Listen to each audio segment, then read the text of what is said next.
अस्सलाम वालेकुम नाज़रीन, मैं हूं आपका मेज़बान अमान अशफाक और आप देख रहे हैं मेरा ऑफिशियल पेज। नाज़रीन, आज की खबरों के हवाले से बात करते चलें तो मैं आपको बताता चलूं, अफ़गानिस्तान को फितरत ख़राज या पाकिस्तान में से एक का इंतखाब करना होगा। ये general field marshal general Asim Munir साहब की जानब से कहा गया है और उन्होंने कहा है कि कौमी उलमा मशाए कॉन्फ्रेंस से खिताब करते हुए सैयद आसिम मुनीर ने वाज़िया कर दिया है कि किसी भी इस्लामी रियासत में जहाद का ऐलान या फतवा देने का इख्तियार सिर्फ रियासत को हासिल है। और फील्ड मार्शल ने इंकशाफ किया है कि ऑपरेशन बनियान मसूर के दौरान अल्लाह की मदद को ना सिर्फ देखा बल्कि महसूस भी किया गया।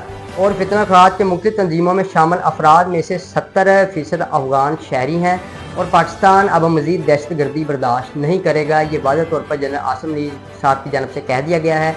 और आगे बढ़ें और आपको बताते चलें कि PTI रहनुमा उमर डार सियालकोट में एहतजाजी रैली से गिरफ्तार कर लिए गए हैं।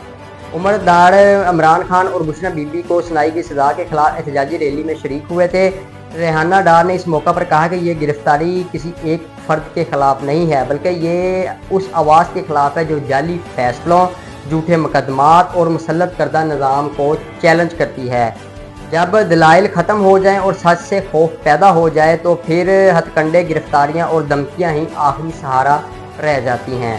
आगे बढ़े और आपको बताते चलें कि साद रफ़ीक ने कहा कि पंजाब हुकूमत तरीक़ी काम कर रही है और इसके असरात अब ज़मीनी सतह पर नाज़रीन जो है वो नज़र आना शुरू हो चुके हैं। दहशतगर्दी के खिलाफ जंग नागज़ीर है, चाहे वो TTP हो या PLA हो। ये जी साद रफ़ीक साहब ने कहा गया और जिन्होंने आइन को पामाल किया उन्हें हीरो बनाने की कोशिश की जा रही है। ना मुआशरत ने मुकम्मल तौर पर उड़ान बढ़ी है और ना ही मुल्क आलमी सतह पर मुआशी ताकत बन सका है, ये उनकी जानब से कहा गया है। इस सूरत हाल में बाहमी लड़ाइयाँ जो हैं वो मुल्क के लिए नुकसानदेह है, ये उन्होंने कहा है।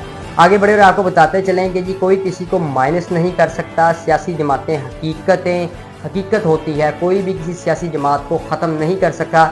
ये ख्वाजा साद रफ़ीक साहब की जानब से कहा गया है और उन्होंने कहा कि पाकिस्तान इस वक्त शदीद सियासी इंतशार और बाहमी नफरत का शिकार है। पाकिस्तान को बचाने के लिए तमाम पाकिस्तानियों को पाकिस्तान के साथ खड़ा होना होगा।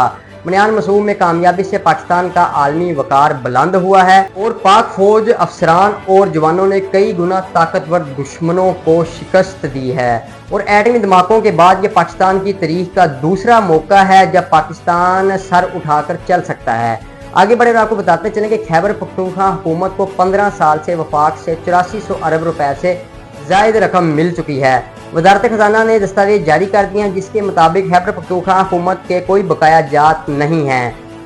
NFC के मुताबिक NFC के तहत सूबों के 15 दिन में फंड्स मिलते हैं। सूबों को जो सूबे हैं उनको 15 दिन के अंदर फंड्स मिल जाते हैं। 17 दिसंबर 2025 से KP हुकूमत को 46 अरब रुपए से ज़ायद रकम जो है वो जारी की गई थी। 2010 से लेकर KP हुकूमत को NFC के तहत 5867 अरब जबकि दहशतगर्दी के इजाफा बोझ पर 705 अरब रुपए अदा किए गए हैं। नए जमशुदा अजला के लिए वफाक ने अपने हिस्से से 2019 से अब तक 704 अरब रुपए जो है वो मुंतकिल कर दिए हैं। आगे बढ़े और आपको बताते चलें कि जदीद जंगी जहाज PNS खैबर पाकिस्तान बहरिया के हवाले किया जा रहा है। ये तुर्क सदर की जानब से कहा गया है।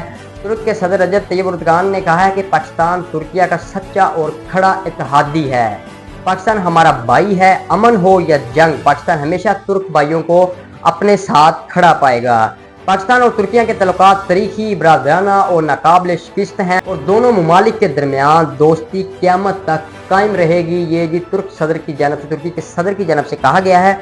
और सदर ने इस दौरान ये भी कहा है कि PNS बाबर 24 मई 2024 को पाकिस्तान के हवाले किया जाएगा और जबकि तीसरा जहाज PNS बदर जून 2026 के इख्तिताम तक और चौथा जहाज PNS तारिक 2027 की पहली सीमा माही में पाकिस्तान बहरिया के हवाले किया जाएगा। ये बड़े आपको बताते चलें कि चेयरमैन PCB का इंडोनेशिया कप जीतने वाली टीम को हर खिलाड़ी को 50 लाख रुपए देने का ऐलान। फाइनल में कामयाबी के बाद चेयरमैन PCB मोहसन नकवी ने खिलाड़ियों से मुलाकात की, उनका हौसला बढ़ाया और उनके खेल की तारीफ की। इन्होंने खिलाड़ियों को यकीन दिलाया है कि इनकी मेडिकल समेत हर जरूरियात को पूरा किया जाएगा। नाज़रीन, ये थी हमारी आज की अपडेट। इसी के साथ अपने मेज़बान को दीजिए इजाज़त। अल्लाह हाफिज़।